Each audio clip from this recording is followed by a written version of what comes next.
Bonsoir à tous, bienvenue dans Question Directe sur ATV Guadeloupe. Notre invitée ce soir, Sylvie Chamougon-Anneau. Bonsoir madame. Bonsoir monsieur Planté, je profite de votre antenne pour saluer très chaleureusement les Guadeloupéens et leur souhaiter une joyeuse année 2017 pleine de santé mais surtout de sérénité dans leur famille. Meilleurs vœux à vous également, ce sera compliqué pour vous en 2017. Vous aurez la lourde charge, la lourde tâche de représenter les Républicains dans la 3e circonscription de Guadeloupe en tant que pour être député de la Guadeloupe.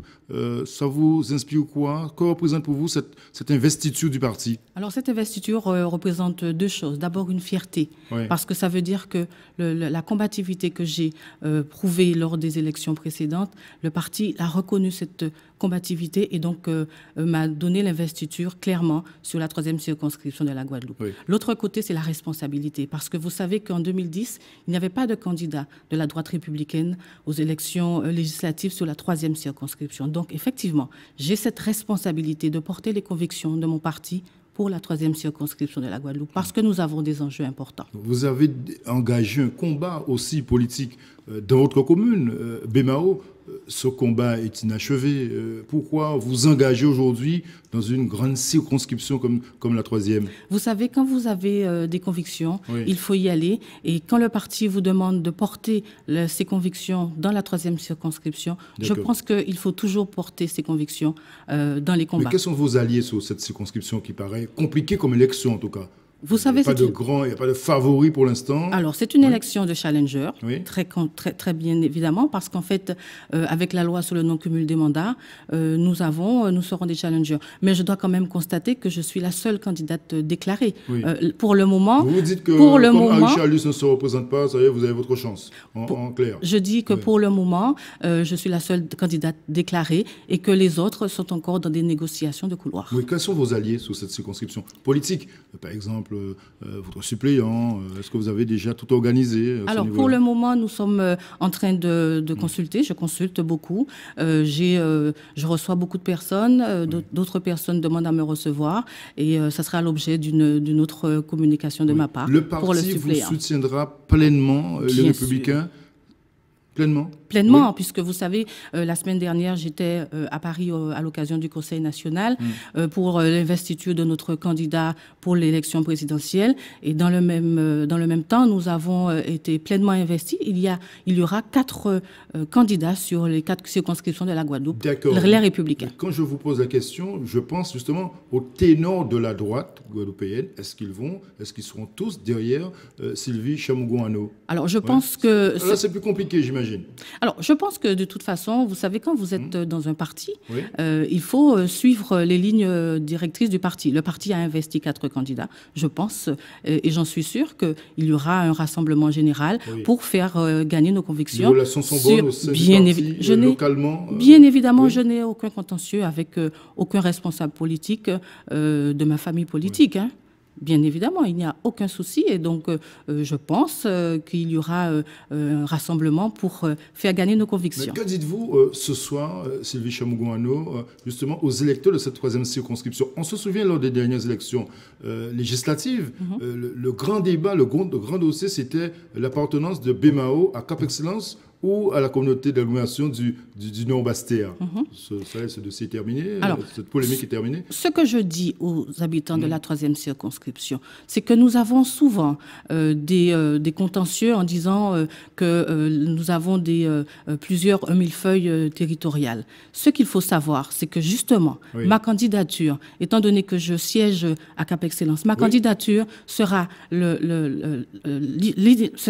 la possibilité de réunir 2 communautés d'agglomération, celle du Nord-Bastia et celle de Cap Excellence. Parce que de toute façon, vous savez, nous appartenons à un même territoire qui est la Guadeloupe. Donc ça veut dire que nous avons les mêmes problématiques. D'accord. Donc vous êtes à la fois, vous défendez votre commune Bémao, mais en même temps aussi avoir une vision plus globale. Je défendrai les Guadeloupéens dans leur entièreté. Et vous savez que Cap Excellence n'est pas un îlot perdu et la communauté du Nord-Bastia n'est toujours pas un îlot. Quand vous partez de Déhay et que vous allez à Pointe-à-Pitre, vous passez par Bémao. Il est bien évident que la Guadeloupe, c'est un territoire, nous devons tous nous y mettre. Et vous restez toujours une opposante acharnée à Bémao J'ai toujours pratiqué de l'opposition constructive. Et ça, tous les habitants de Bemao le savent, que lors des conseils municipaux, je défends la position des Bémaotiens sans être dans une opposition systématique. Oui. Mais dès qu'il y a en péril... Est-ce que justement, cette politique bémaotienne a changé depuis le départ de Dari Chalus à la région? Est-ce que vous constatez un vrai changement de méthode, par exemple? Dès qu'il y a les intérêts des Bémaotiens qui est en péril, je monte au créneau. Par contre, vous savez que j'ai aussi des projets pour la 3e circonscription. Et c'est d'ailleurs la raison pour laquelle je suis candidate. Oui, je suis candidate parce que nous avons des enjeux sociaux et des enjeux économiques très importants, pas seulement dans la 3e circonscription, mais aussi en Guadeloupe. Le premier axe de la campagne que je mènerai pour les élections législatives, c'est notamment pour l'emploi. Parce que vous savez que nous avons un jeune sur 4 qui est au chômage, et pourtant ils sont peu diplômés et peu formés. Donc avant justement ce combat aux législatives, Mme Chamougon, il va falloir aussi défendre votre candidat à la présidentielle, François Fillon. Bien évidemment. Oui. François Fillon a été élu. C'est une lourde tâche qui vous attend également, localement, défendre François Fillon, un programme qui est très contesté. Alors, vous savez que François Fillon a été élu avec 66% des voix et nous avons organisé une primaire qui s'est très bien déroulée. Quand même, il faut quand même souligner que nous avions plus de 4 millions d'électeurs à chaque tour. Comparé à la primaire de gauche, bien évidemment. Oui. Et nous avons, parce qu'au-delà, vous savez, de la caricature, ce qui est important, c'est de redresser les comptes publics. Parce que ce qui est intolérable, c'est le fait qu'un Guadeloupéen sur 4 soit en dessous du seuil de pauvreté. Ce qui est intolérable, c'est que nous ayons un jeune sur 4 qui soit au chômage. C'est ça ce qui est intolérable. Et donc, il ne s'agit pas de caricaturer les programmes. Il s'agit de redresser la France. Et si la France est redressée, la Guadeloupe sera redressée. Et vous défendez François Fillon dans ses difficultés en ce moment, avec sa femme comme attachée parlementaire Vous savez... Vous comprenez ses difficultés aujourd'hui Alors, vous savez très bien qu'aujourd'hui, François Fillon a demandé à être reçu en urgence devant le parquet financier. Ça prouve bien qu'il n'a rien à cacher. Oui. Et d'autre part, vous savez... Si vous êtes élu député, vous n'allez pas, nommer votre mari attaché parlementaire? Non. Et je finis sur ce que vous m'avez posé comme question. Et en plus, moi, quand j'entends ce genre de polémiques qui sont soulevées à 4 mois de la présidentielle, eh bien, je suis perplexe. Ah oui? Je suis totalement perplexe. C'est un coup monté. Je n'irai pas jusque-là, mais en tout cas, je suis très perplexe. Vous comprenez que malgré tout les interrogations bien évidemment, Français, et c'est d'ailleurs situation. Bien évidemment, et c'est d'ailleurs la raison pour laquelle François Fillon sera reçu au parquet financier et son avocat a déjà envoyé des pièces. Donc vous l'auriez pas fait ça? Non.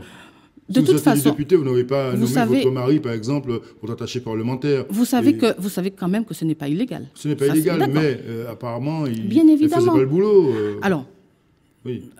Il y a quand même la présomption d'innocence, quand même. Sachant garder... il y a une enquête en cours. Oui, voilà, il y a une enquête en cours. Donc, l'avenir nous dira. Mais quoi qu'il en soit, moi, je reste perplexe quand il y a ce genre de dossiers qui sortent à 4 mois de la présidentielle. Surtout que quand on voit l'état de la gauche et les primaires qui se sont passées à à peu près 1,6 million d'électeurs, on voit bien au premier tour. Nous ne sommes pas encore au deuxième tour. On voit bien qu'il faut bien noyer le poisson. Aujourd'hui, nous avons un candidat et nous avons 4 candidats sur toutes les 3 circonscriptions de la Guadeloupe. Merci beaucoup Sylvie Chamougon à nous d'être venue ce soir sur ATV Guadeloupe. Merci encore. Merci Guadeloupe. Bon week-end à vous, bon week-end à tous. On se retrouve lundi, bon week-end sur ATV Guadeloupe. Et je compte sur la...